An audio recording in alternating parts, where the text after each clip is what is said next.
The Bowman Center for Sustainable Energy is a group of volunteers across Canada who have lived, worked across Canada and for Canada through our careers. We acknowledge with respect and friendship that our office based in Sarnia, Ontario, is on the traditional territories of the Anishinaabe peoples and the Three Fires Confederacy. As I said, all the members of the Bowman Center for Sustainable Energy are volunteers. Our organization got started informally in 2010, and we are now federally incorporated as of 2016. This is an ongoing series of webinars. If you have a suggestion for a future topic, please provide that to us, and we would be happy to share that information with you. Our website is bowmancenter.com, and we do have a wealth of information that is posted there. This webinar is being recorded and will be eventually added to our website. Today, our speaker is Ed Brost. Ed is an associate of the Bowman Center. Those who know Ed have often compared him to the Energizer Bunny because he just has so much energy that he is continually working on things, challenging himself.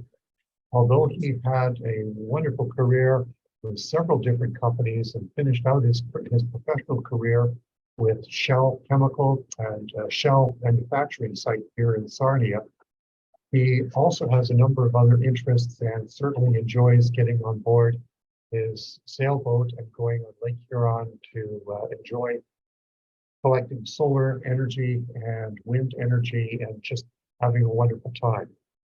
Those who know Ed understand that he has a wicked sense of humor and a very, very sharp mind.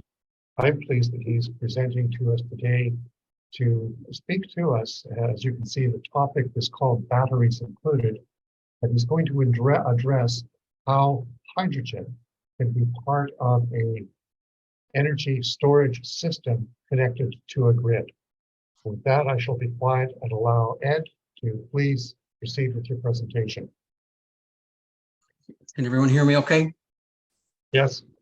And you can see my slide, I take it? Yes. Okay. There we go. So our agenda today, we're going to talk, as Marshall just said, a little bit about batteries. We're going to talk a little bit about electricity. We're even going to talk a little bit about hydrogen. But what we're going to talk about most is economic alternatives. When we're making a decision for a capital expenditure, what is the appropriate alternative for a given proposed project? And in the nature of the project we're going to be talking about today, it will also lead to a important discussion around jobs.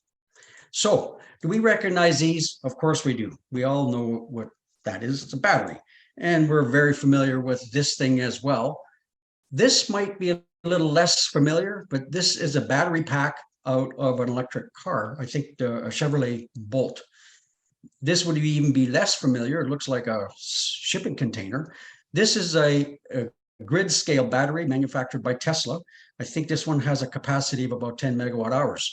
Now, what all of these things have in common at a very high level is that they store energy. The metric dimension for energy is the joule.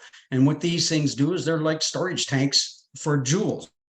So we recognize these things. These are batteries, and batteries store joules. So what's this?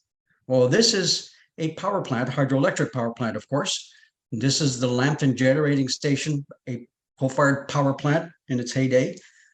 We're familiar with this. This is a natural gas-fired power plant. This is the Bruce Nuclear Power Development. And this is also a power plant. It's a photovoltaic solar power plant. And of course, wind turbine power plant.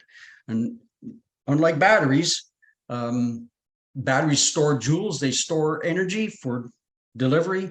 These things don't store energy. They deliver power. Power is joules per second. That's a watt. And so with these things, these are power plants. They deliver power. So recognizing what a battery is, it's a storage tank for joules, and this is a power plant delivering power.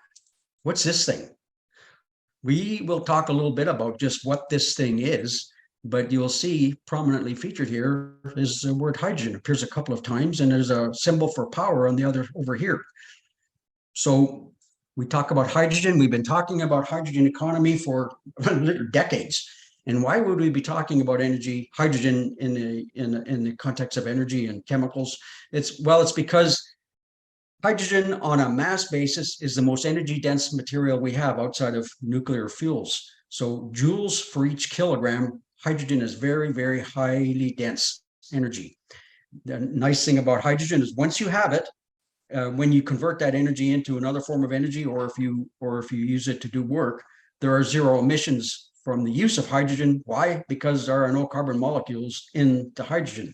The only product you get is work or another form of energy and water, and depending on how you use the hydrogen heat.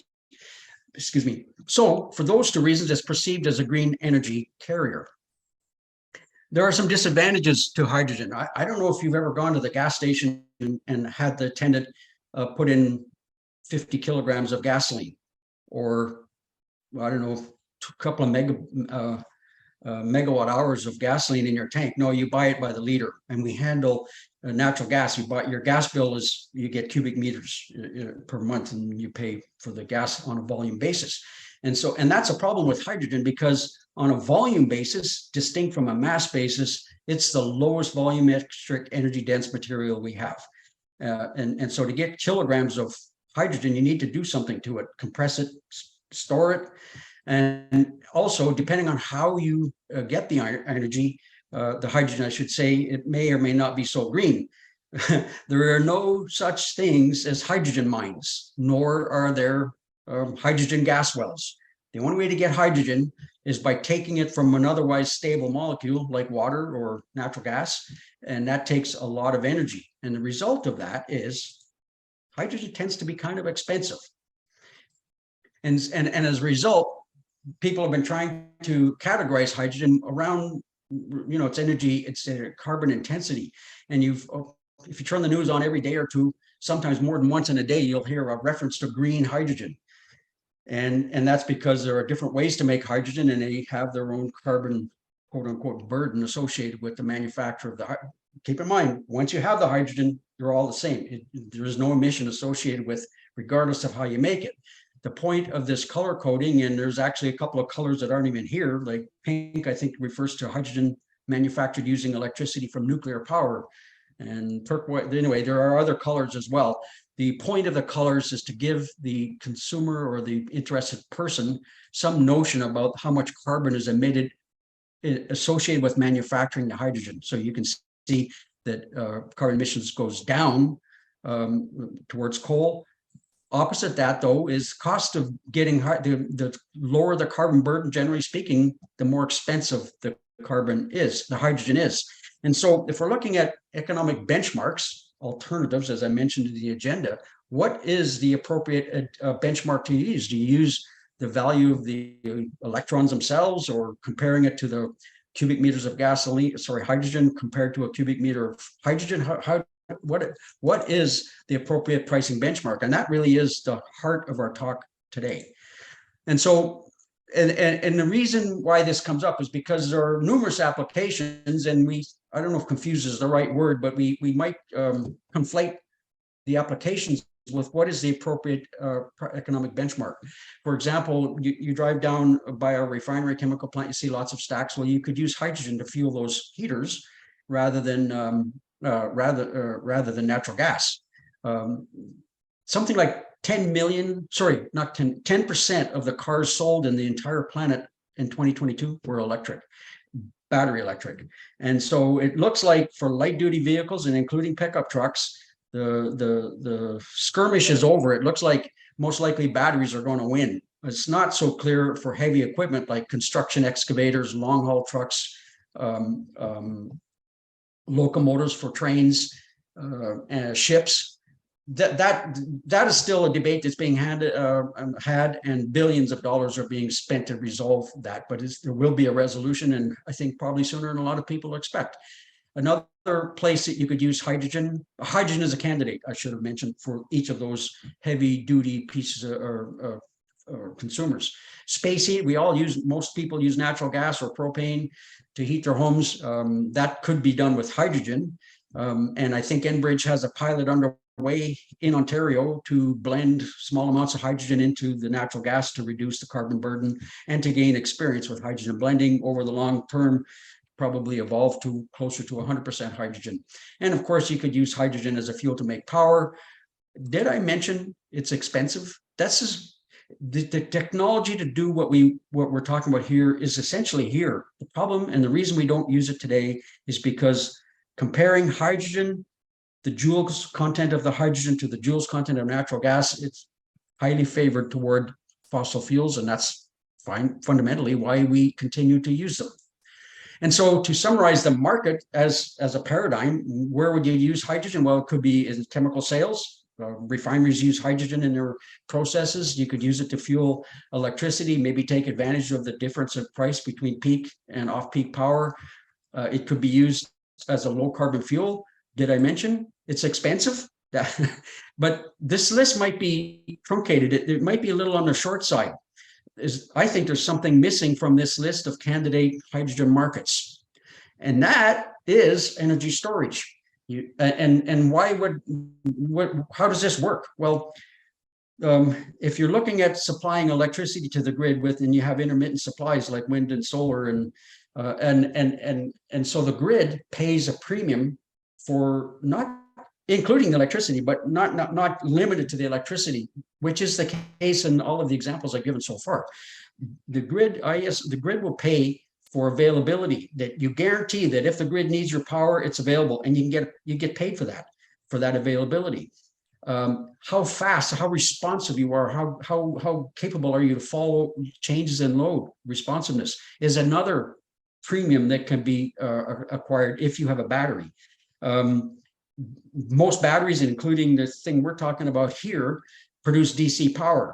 DC power needs to be converted into AC power. If you buy a good quality equipment, then the power quality coming out of the equipment is also valuable, and you can get so if you're looking at a battery, you get value for the electrons, you get value for being available, you get value for its response time, and you can get value for the power quality. And so I think we have maybe an idea here around considering the value or the utility of stored energy. And if you do that, if you say, well, no, the alternative isn't hydrogen as a fuel for a gas turbine compared to natural gas, but if you say no, then you get to compare your project proposal to similar proposals that have the same capacity to sell availability, response time, power quality, as well as the electrons. Examples: pumped hydro. Example: grid scale lithium-ion batteries. Compressed air storage. There are a number of systems available that store joules, and the notion that the joules are in storage and available on a moment's notice is valuable. So, and if you do, so the economic analysis would go beyond simply the pricing of the electricity or simply the fuel cost to make the electricity. Now, all of this, I talked about storage, storing joules, and hydrogen is a carrier for joules. Storing them in whiskey cask is not going to work. And as I mentioned, there's some real challenges around the hydrogen because it's such a small molecule. Its density is very low, and so you need technology to store meaningful bulk, like on scale amounts of hydrogen. And one way to do that is with very high pressures. You could store a lot of hydrogen by compressing it to very high pressure.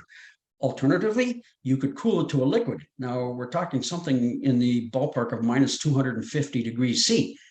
The energy required to do this compression or the energy required to cool it to cryogenic storage is very high. So you consumed, I think, what's the word? I forgot the word.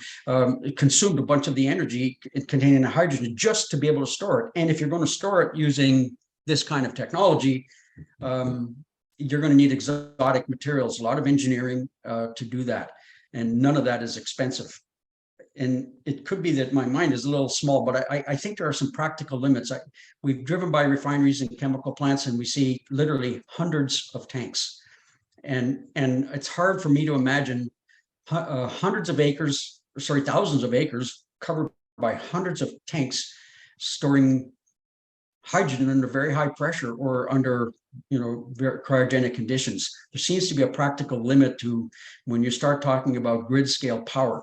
But for some parts of Canada, that's not necessarily a big problem, because if you have the right kind of geology, you can store humongous amounts of material, including hydrogen.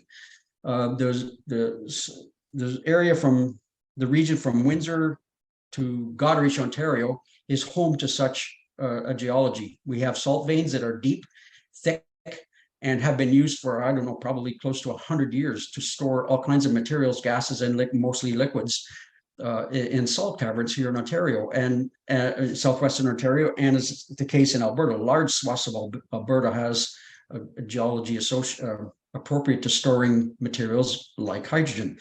To suffice to say that this technology is proven, it's safe and well understood in this part of Ontario.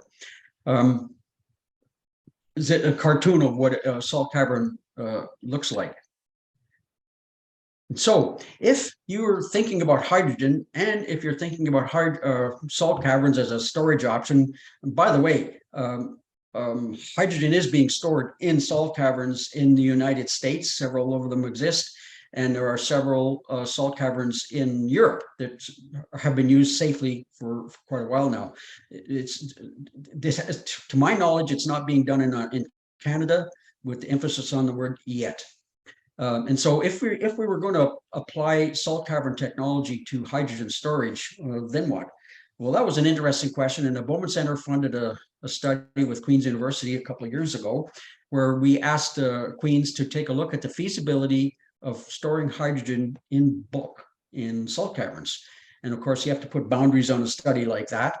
And we took a look at the salt caverns that are in operation in this region already, and the median, not the average, the median well was 30,000 cubic meters. So for quite arbitrary reasons, we had the Queen's look at a salt cavern, 30,000 cubic meters in volume. The depth of the well determines the pressure, and so how many tons of hydrogen would be stored in such a well. And to cut to the chase, a 30,000 cubic meter well at the depth we have in our region would result in a 3,000 available. This is after taking into account inefficiencies.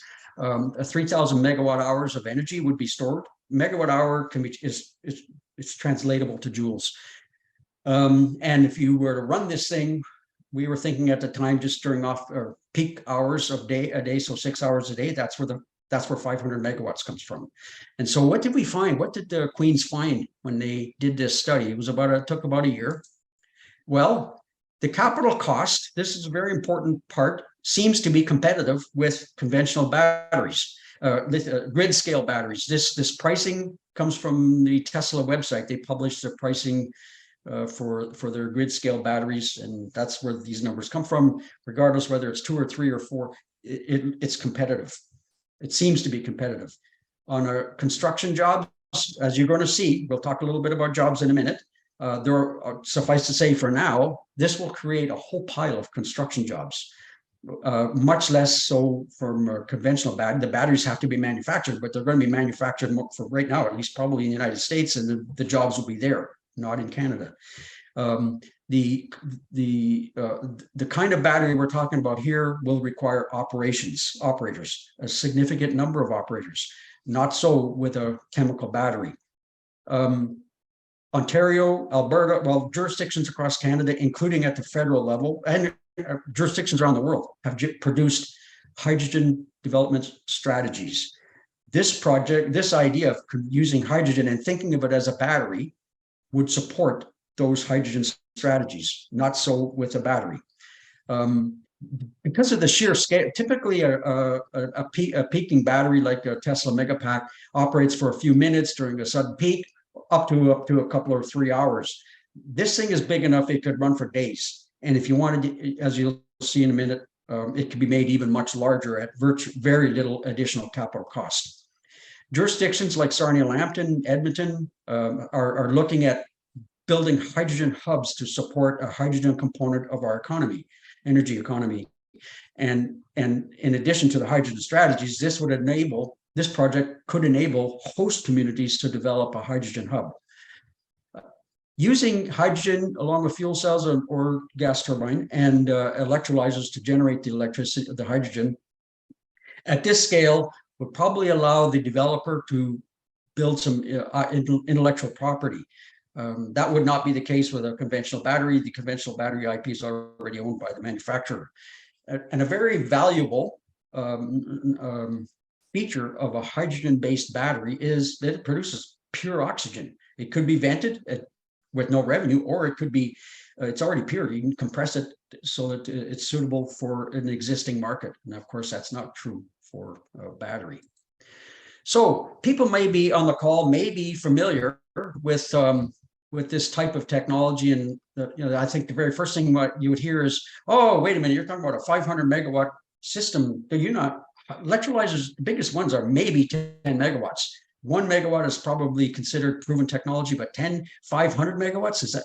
And fuel cells aren't that big. The typical, like a fuel cell is in the range of a half a megawatt or 500 kilowatts up to a megawatt. And so this seems to be, is this a problem? Is this something, there's a solution to this puzzle? Well, I ask you to consider contemporary renewable energy parks. I use the word contemporary here. I was just thinking as I saw the word, it was probably only 15 years ago where the idea of a 100 megawatt solar park would be over the edge. And today it's not uncommon at all. In fact, I think there's a 465 megawatt solar farm in Traverse, Alberta, that was just commissioned. Last of it was just commissioned in the fall. And similarly, 20 years ago, who would have ever thought wind farms would be as big as they are? So consider contemporary renewable energy parks in the context of the size of this equipment, a few megawatts. Is this a problem? Well, this is an image of a solar farm here in Sarnia, which I think is just a little bit more than 100 megawatts in capacity, consisting of something approaching 1 million panels. Each one of these panels are connected to a network of cabling that goes to inverters that ultimately puts power on the grid. Similarly, we've all been along the highways in Canada, here in Ontario, Highway 21, Highway 402, and we see literally hundreds of these wind turbines. And so the nice thing about this idea, this technology, is that the scaling is predictable. It's linear. If you want to make it bigger in terms of power electrolyzer, it's just add more electrolyzers. So I don't really see the size of the capacity of the equipment today as being a bust. It's more of an engineering challenge. And don't make the mistake of taking a snapshot of the technology as it is today and think it's going to be the same in 3 or 4 or 5 years. It won't. It's going to be bigger and better. But that's where we are today. I mumbled a couple of times about jobs. Jobs. What kind of? So you might ask, well, what kind of jobs? I would say good jobs. You might say, are they high-paying jobs? Yes, they'd be high-paying jobs. Well, how many jobs? Lots of jobs. And here's why I say that. If we have, say, 100 electrolyzers and a couple of hundred fuel cells, each one of those devices needs to be connected to water. So there's a piping engineer's dream project, putting all this together and making it work. The electrolyzers produce gas at relatively practically atmospheric pressure. You need rotating equipment, compressors, and pumps. We're going to need pumps. We're going to need compressors. More project engineering. I'm not even going to get into the electricity requirements because we have low voltage DC, power engineering, high voltage AC, all kinds of electronics, software, instrumentation, and control. All this equipment is going to need civil work, structural work. We're going to need chemical engineers with the cavern design and brine ponds, again, pumps, heat material balances, process flow diagrams, electrochemical engineers, and of course, project this size, we're going to need project management. Then the project is done. Now we get to operate it. Well, this thing is going to need operators. It's going to need maintenance people, plant and business people, and indirect people, indirect jobs like Lambton College or community college providing the training to do the direct jobs. There will probably be some R&D involved or opportunity for R&D. I would say mostly development. I don't think anything we're talking about here really requires research. It's more around applied engineering than anything, but never mind. There could be opportunities for advancing fuel cells or whatever the capacity. Fab shops will be busy producing equipment and numerous other types of spin-offs. So jobs, yes, high quality jobs, lots of them. And so what would be the deliverables and benefits from this battery? Well, first of all, I like the word gargantuan. This thing is, in terms of the scale, it'd be a huge battery. It appears on first glance to be economically competitive on capital cost basis. Because of its size, it can provide hours, days, and with seasonal backup. Now, we've all been there where, you know, the wind hasn't, it's August and there's no wind for 2 or 3 days. If you have a sailboat, you know that happens.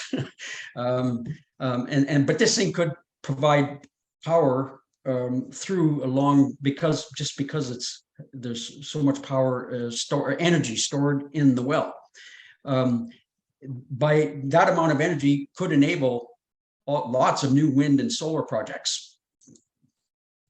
The price of lithium, it's tens of thousands of dollars per ton today, and that's because there's so much demand. Lithium-ion batteries for computers, cars, and now grid-scale batteries is causing all kinds of project opportunities for new mines and new lithium supplies. This project, because it doesn't use lithium, frees that lithium up to be used, at the battery plant being built in Windsor to make car batteries. This project, if it's put in service and it backs out natural gas peakers, the result could be something like 250,000 tons per year of CO2 or GHG emissions savings every year. So I've been talking about off-peak load. When the project was put together for us by Queens, the economic opportunity they looked at was the difference between peak power and off-peak power. But when you think of it as a battery, we then get to try to gain revenue from the other grid services, which, as I'll repeat them, availability, response time, power quality. The economy of scale. And what I mean by this is, if we already had 500 megawatts of electrolyzers and fuel cells, and we already had them, and all we wanted to do is increase the battery capacity, you don't need more electrolyzers and you don't need more fuel cells. What you want is more volume. And so you can either enlarge the cavern that would be existing, or build a new cavern, or contract a new cavern. And the cost of the cavern is the lowest cost part of this system.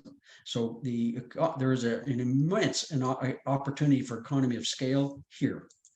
And so because of the grid services, not to mention differential price of electricity between off and on-peak, there is a potential that this idea could could provide an economic return to the investor, and of course a societal return in the form of a lot of really good jobs. So I asked at the beginning of the presentation, what is this thing? Well, the thing in the green shading is our battery. If we put a case around this and make it look like a big battery, it would look like a battery, but that's what it would look like inside this battery. So you can see it takes power from the grid, goes to the electrolyzer, makes hydrogen, which is compressed, put in a salt cavern. I don't show the oxygen stream, but that's there. And then when the energy is needed, you release the hydrogen through a turbo expander to recover some of that energy, to get it down to a pressure acceptable by the fuel cell, which makes the electricity and puts it back on the grid. So we have a battery. Oops. So hydrogen has been a kind of energy storage has been topical over the last few months. And it just so happens that last September, I think it was, might have been October, the Royal Bank of Canada's research group published a report called The Price of Power: How to Cut Canada's Net Zero Electricity Bill. It's very easy, very well written report, informative, and it ends, I think it's about 42 pages and lots of pictures, easy to read. And in there, they have some recommendations, and they identify 4 options. And option number 3 in that report is energy storage. And they talk a lot about the value of energy storage. And it's in the context of pumped hydro and batteries. In October, the Ontario government released its electricity generations, had a press release. And in there, they talk about power supplies as well as energy storage. And in there, they identified I think it was 1,500 megawatt hours of energy or energy required in the form of stored energy. Last spring, I think it was in the spring, or about this time last year anyway, Ontario released its low carbon hydrogen strategy. And in that document, the term storage is mentioned. I didn't do a word count, at least 100 times.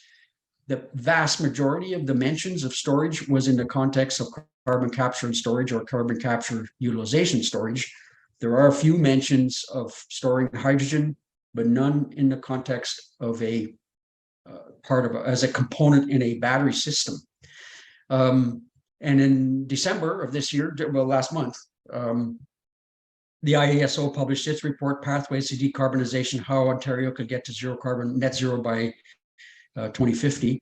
And in there, no coincidence, I'm sure, but they mentioned 1,500 megawatts of energy storage required, consistent with the news release.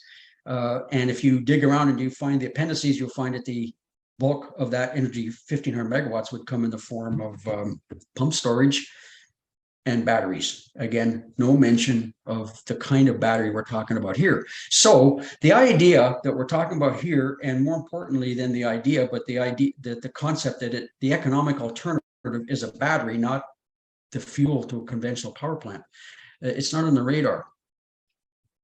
And you know what, that might not be a surprise, because the part of Ontario, part of Eastern Canada, that is amenable to storing hydrogen in this way is really tiny. It's Windsor to Goderich.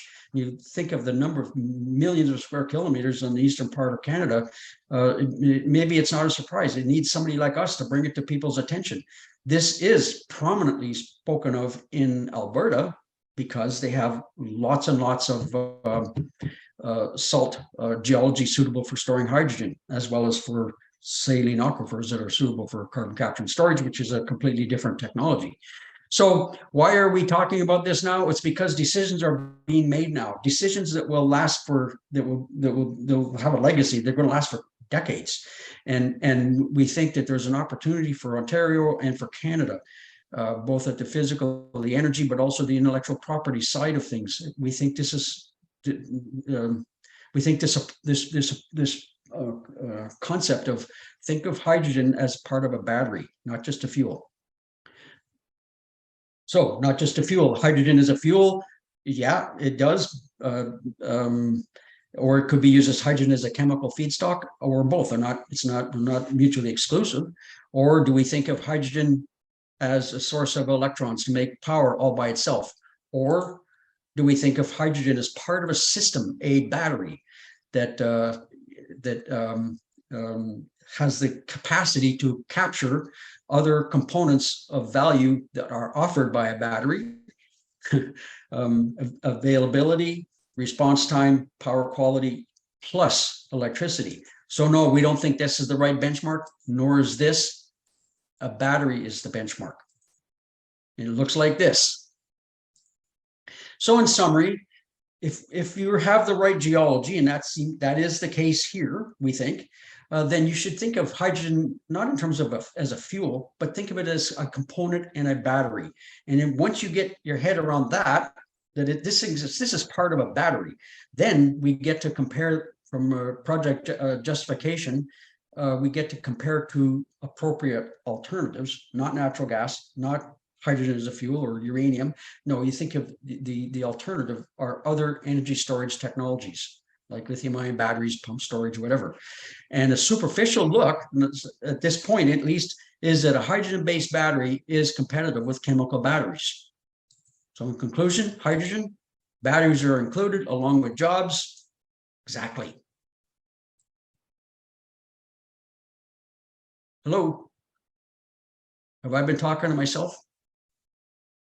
Oh, no. No, thank you very much, Ed. I appreciate that. And this presentation has been recorded. It will be slightly edited to make it available to our website in a few days to a couple of weeks, because again, we're all volunteers just contributing the time we have available to this.